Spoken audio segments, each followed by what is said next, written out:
పిల్లలు బాగున్నారా? అబ్బాయి ఏం చేస్తాడు? జాబ్ చేస్తాడు.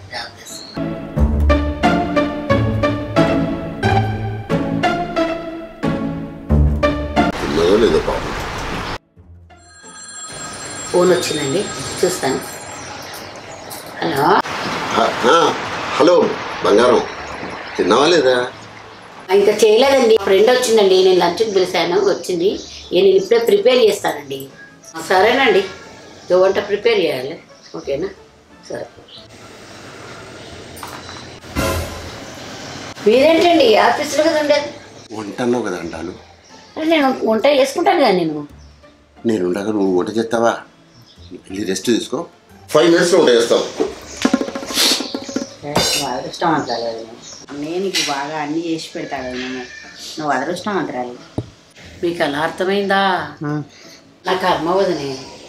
లాక్డౌన్ టైంలో ఆ కరోనా ఏదో వీడికి వస్తే పోతే బాగుండు. ఏమైందమ్మా అట్లా అంటారు? పెళ్ళైన కొత్తలో ఒకసారి వంట చేస్తాను, వంటగదిలోకి వెళ్ళాను. కూరగాయలు కట్ చేశాను, కొద్దిగా ఏరు కొంచెం కట్ అయింది, కొంచెం రక్తం పడ్డది. అంటే అప్పటి నుంచి ఇప్పటి వరకు ఆ వంటగదిలోకి పోనిస్తలేడు నన్ను. ఏం చేయమంటారు? ఇక 30 ఏళ్ళ నుంచి నా వంట రుచే నాకు తెలియదు. నా మెడలో తాళి పడ్డదా, నా చేతిలో గంట దూరం పోయి. అప్పటి నుంచి ఇప్పటి వరకు ఆయననే వంట. అదేమన్నా వండింది బాగున్నదా అంటే అచ్చిపచ్చి వండుతాడు. అదేం తినబుద్ధి కాదు, అదే సూపర్ అంటాడు. ఏం చేయాలి? చెప్పుతే వినడు, కొట్టుతే అలుగుతాడు. ఇక నా కర్మ, ఏం చేయమంటావు?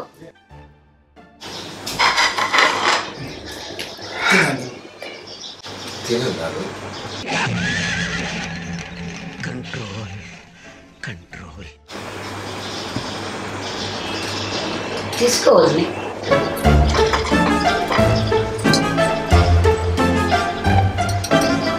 బాగుందా అంటారు?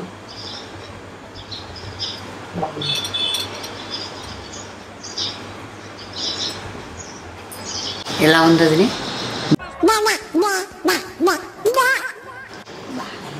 బాగలేదు అనకు. 40 ఏళ్ళ నుంచి ఇలాగే తింటున్నాం అంటాను అనకు. ఎలా తింటారు? ఏం చేయమంటావు? తినకపోతే ఆయన వస్తావు. ఏం చేయమంటావు? అందుకని ఎలాగో ఇలాగ తినేస్తున్నాను. ఏం చేయమంటావు? ఆయనకు చెప్పకూడదు. ఎందుకంటే అంటేనేమో అందరికీ కోపం వస్తుంది, అందరూ హర్ట్ అయిపోతారు. ఎలా ఉందమ్మా? బాగుందండి. బాగుందా? ఈసారి మొత్తం అందరూ రండి, అల్లుళ్ళు కోడళ్ళు అందరూ కలిసి రండి. ఇంకో 4 ఐటమ్స్ ఎక్కువ చేసి పెడతాను. పిక్చర్ల గురించి వెంటనే కానీ లైవ్ లో ఇదే చూడటం